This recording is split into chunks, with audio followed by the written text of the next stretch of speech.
Hai semua, selamat datang di channel Remaja Disorientasi, channel yang membahas tentang saham dengan menganalisa laporan fundamental keuangan perusahaan.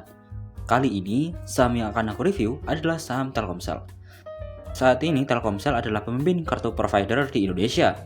Data ini aku ambil dari survei yang dilakukan oleh Databox terhadap 8.510 pengguna. Linknya aku taruh di deskripsi. Hasilnya, 40% pengguna menggunakan Telkomsel dan anak usaha lainnya seperti Simpati, Kartu Halo, dan Bayu. Sebelum mulai, aku ingatkan kalau pembahasan video ini tidak mengajak siapapun untuk membeli saham yang ada dalam video ini. Semua keputusan investasi yang Anda ambil ditanggung pribadi masing-masing. Kita mulai dari profil perusahaan. PT Telekomunikasi Indonesia merupakan perusahaan pelayanan telekomunikasi dan jaringan.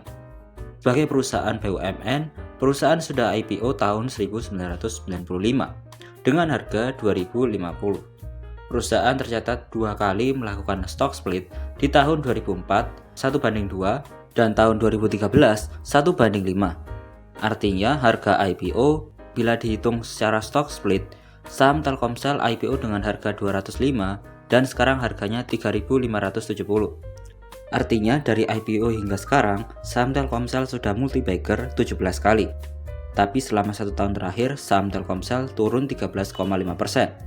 Saat ini market cap perusahaan mencapai 353 triliun dan tercatat sebagai perusahaan nomor 7 dengan market cap terbesar di Indonesia. Untuk valuasi PBV saham Telkomsel di 2,7 kali.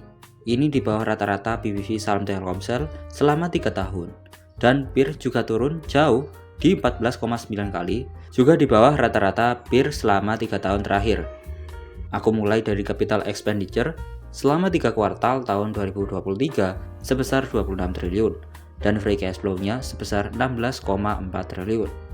Jika kita lihat historis di tahun 2019, free cash flow saham Telkomsel sekitar 17 triliun, kemudian saat pandemi dan setelahnya meningkat dengan rata-rata 30 triliun. Tapi mulai tahun 2023, capital expenditure atau free cash flow sepertinya akan turun cukup besar. Untuk bagian aset perusahaan tidak ada perubahan dan sekarang aset perusahaan sebesar 276 triliun. Aset terbesar saham Telkomsel di dalam aset tetap berupa peralatan dan instalasi transmisi yang bertambah dari 97 triliun menjadi 104 triliun. Dan untuk return of asset kuartal 3 tahun 2023, saham Telkomsel sebesar 8,6%. Bila dibandingkan tahun-tahun sebelumnya, return of asset saham Telkomsel turun dari rata-rata return of asset tahun lalu. Untuk utang juga tidak ada signifikan, dan sekarang utang saham Telkomsel sebesar 126 triliun. Tapi ada 29,4 triliun utang jangka pendek atau 23% dari total utang secara keseluruhan. Ditambah, utang jangka pendek ini lebih besar dari jumlah kas yang sedang dipegang perusahaan. Dan inilah komposisi utang bank jangka pendeknya. Dan untuk debt equity ratio sebesar 84% dan sudah mulai mengalami penurunan sejak tahun 2020 yang mencapai 100%. Tapi dari sisi jumlah semakin meningkat. Ekuitas juga sama seperti tahun lalu 149 triliun. Return of equity saham Telkomsel sebesar 16%, semakin kecil bila dibandingkan dengan tahun-tahun sebelumnya. Untuk pendapatan juga naik tipis, sebesar 3 triliun. Pendapatan Telkomsel disumbang oleh data internet dan jasa informatika di sektor mobile sebesar 56 triliun dan jasa IndiHome 19,3 triliun. Sementara untuk beban usaha selama 3 kuartal tahun 2023 sebesar 76 triliun. Beban operasional sebesar 28 triliun, sebagian besar berupa operasi dan pemeliharaan 17 triliun. Dan beban terbesar kedua dipengaruhi oleh penurunan nilai aset sebesar 24 triliun. Dan untuk laba bersih perusahaan juga sama seperti tahun lalu 23,9 triliun. Untuk net profit margin juga baik 21%, lebih besar dari tahun-tahun sebelumnya.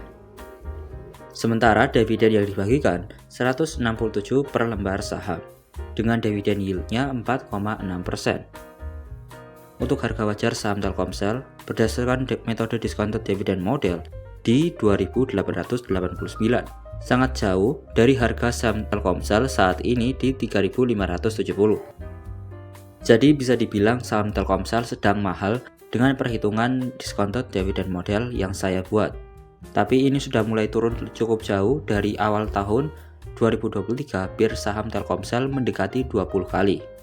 Sementara untuk indikator moving average 20, 50, 100 masih menunjukkan tren penurunan yang ditandai dead cross di 3.700-an. Masuk kesimpulannya, berdasarkan metode discounted dividend model, bisa dibilang saham Telkomsel overvalue. Sementara peer Telkomsel untuk saat ini di 14,9 kali sudah mulai normal dari awal tahun 2023 sempat mendekati 20 kali. Sementara untuk jumlah aset, ekuitas, tidak ada pertumbuhan bahkan stagnan. Hal ini juga diperburuk return of asset dan return of equity yang lebih rendah dari tahun-tahun sebelumnya. Di sisi lain jumlah utang terus bertambah, namun secara rasio debt equity ratio sudah mulai kembali pada saat sebelum pandemi. Sementara dari sisi pendapatan dan laba bersih sedikit ada peningkatan. Tapi memang nggak bisa dibantah kalau pengguna Telkomsel masih yang terbesar. Tapi beberapa hal yang saya tidak suka dari Telkomsel sebagai konsumen adalah sistem ARPU sebagai patokan tiap produk mereka. Dulu saya ketika pakai Telkomsel, saya pernah merasakan 1 GB dengan harga Rp50.000. Teman saya Rp50.000 bisa dapat 4 GB dan menurut saya agak aneh, dan semenjak saat itu saya berganti provider lain. Memang tidak secepat Telkomsel, tapi harganya masih masuk akal dan cukup adil. Dan kalau main game seperti Mobile Legends, saat ini cukup lancar ketika data seluler dan wifi keduanya dinyalakan. Dan soal IndiHome, beberapa teman saya dan sejumlah kafe-kafe yang sering saya lihat mulai pakai wifi provider pesaing lainnya. Cukup itu saja yang bisa saya sampaikan. Sekali lagi kalau aku ingatkan kalau video ini tidak mengajak siapapun untuk membeli atau menjual saham. Semua keputusan investasi ditanggung pribadi masing-masing. Dan bila ada tutur kata saya yang salah, saya minta maaf.